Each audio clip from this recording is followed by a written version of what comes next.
session of Strength of Materials. In this session, I am starting with another topic of strain energy. Let's see what is strain energy first. When a load is applied on an elastic body, it gets deformed. That is, the work is done by the load on the body.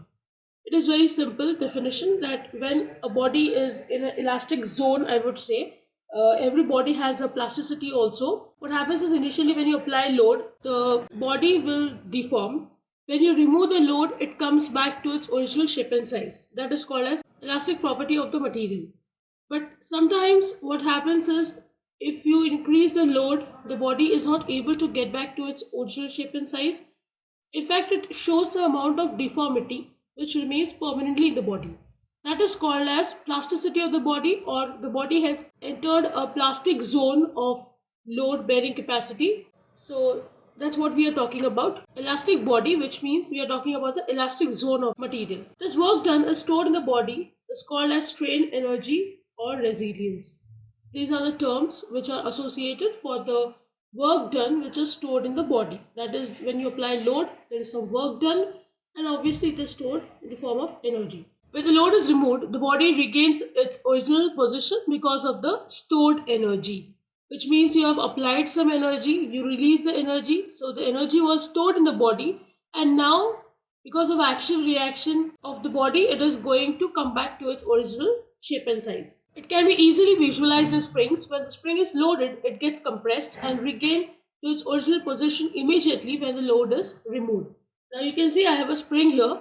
When I am going to apply some load, the spring is going to get compressed. But when I remove the load, it will come back to its original shape and size. The amount of strain energy stored in a body depends on the type of loading, that is action loading, bending load, shear load, etc.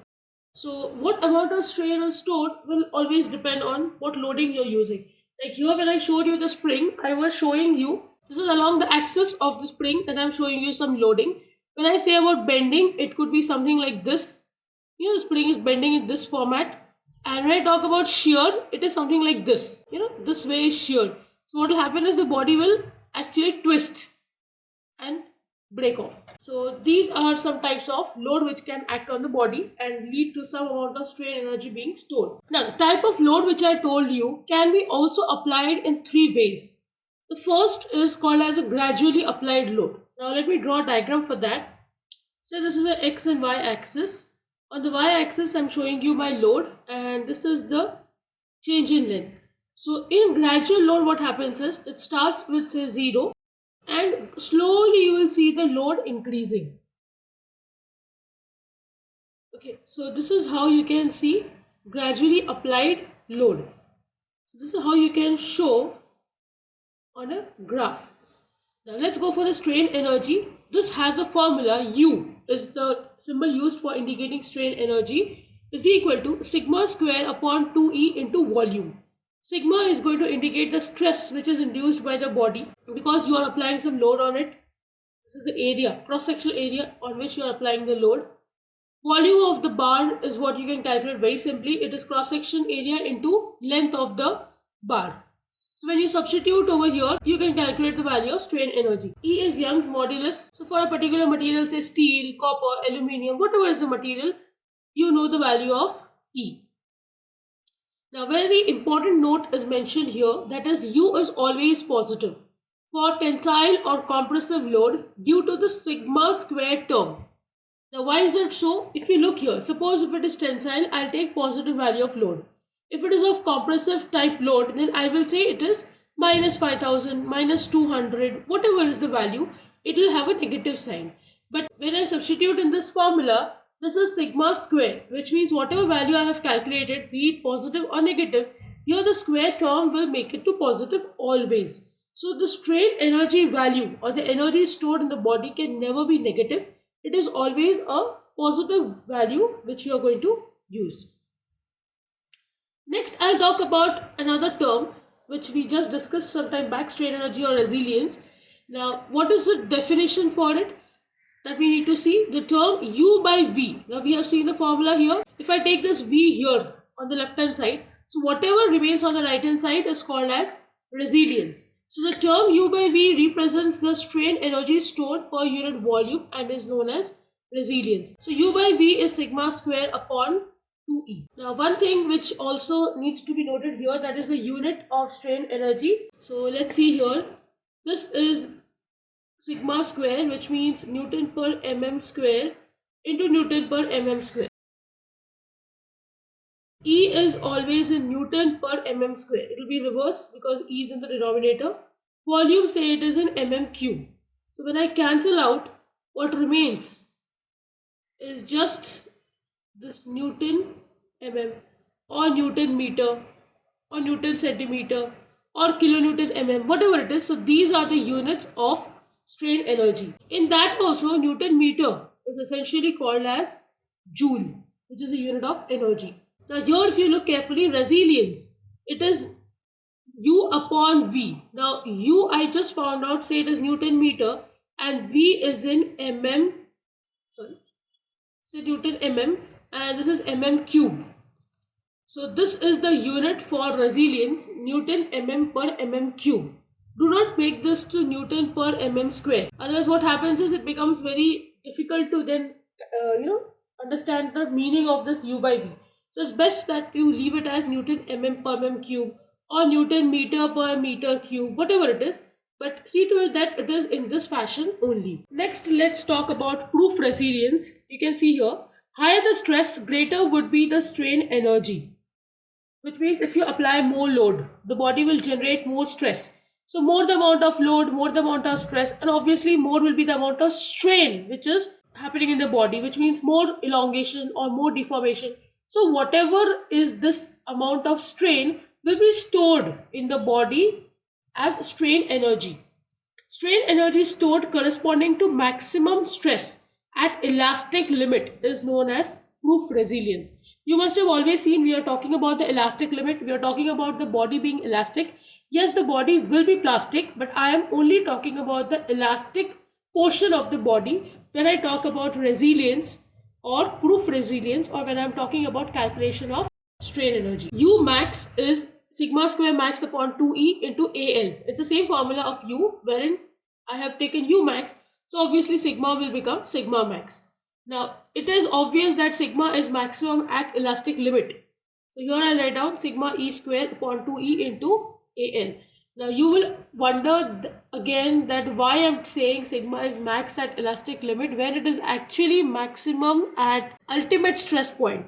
But please understand, again I'm repeating at this stage also, that we are only talking about the body at elastic zone. We are not talking about the body which is crossing elastic zone and showing plasticity. Now here sigma E is the stress at elastic limit. So again you will have the same unit, Newton meter or Newton mm, whatever it is. Next, let's talk about modulus of resilience. We just wrote this formula. Here, if I take this volume on this left hand side, whatever remains is called as modulus of resilience. So the term U max upon volume represents modulus of resilience. Maximum strain energy stored per unit volume is known as modulus of resilience. Modulus of resilience is sigma square upon 2E.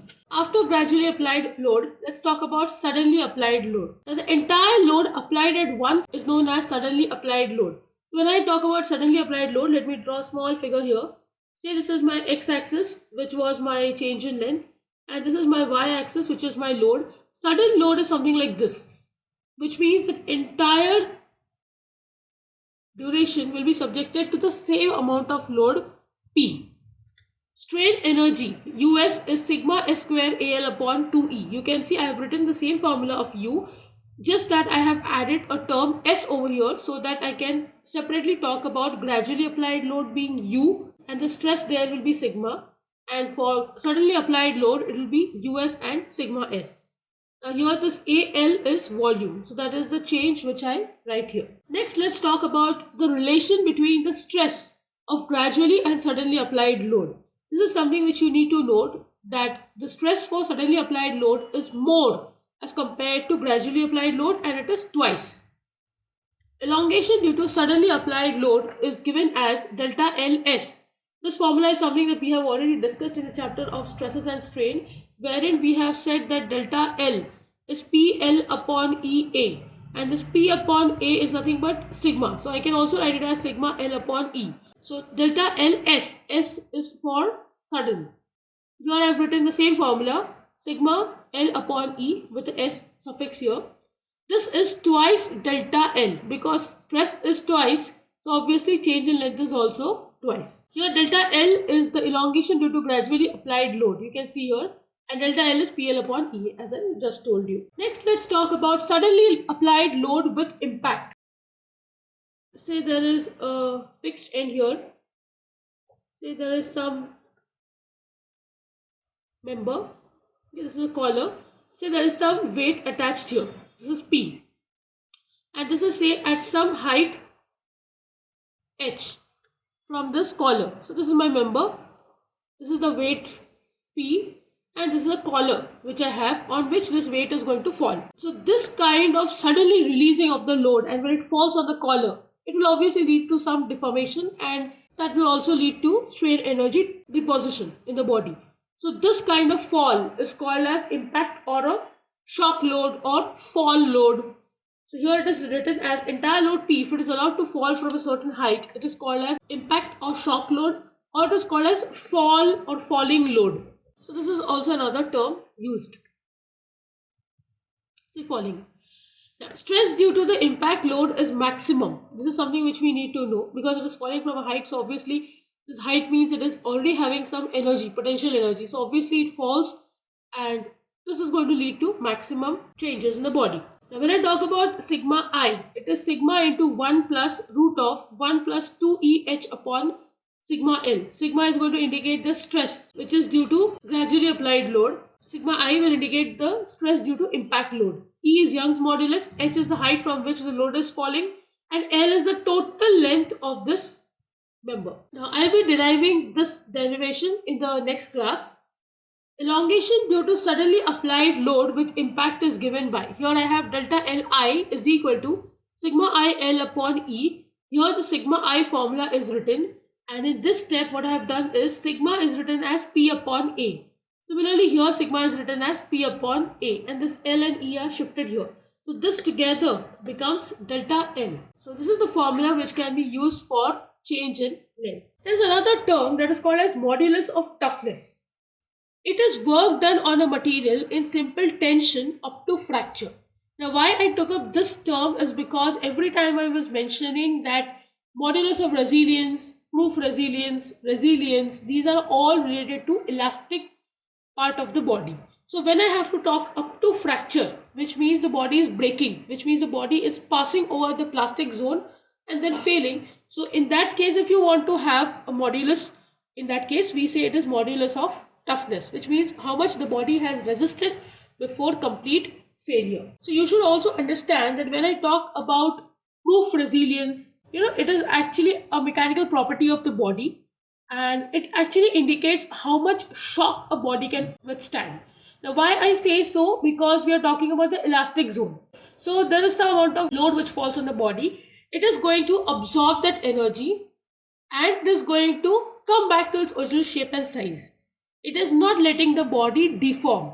That is why when you talk about proof resilience, it is also said that it is actually indicating the stress bearing capacity or the shock bearing capacity of the body. So these are just some basic concepts which I have taken up. In the next session, we will see the derivation for stress which is induced because of an impact load. See you in the next session. Thank you.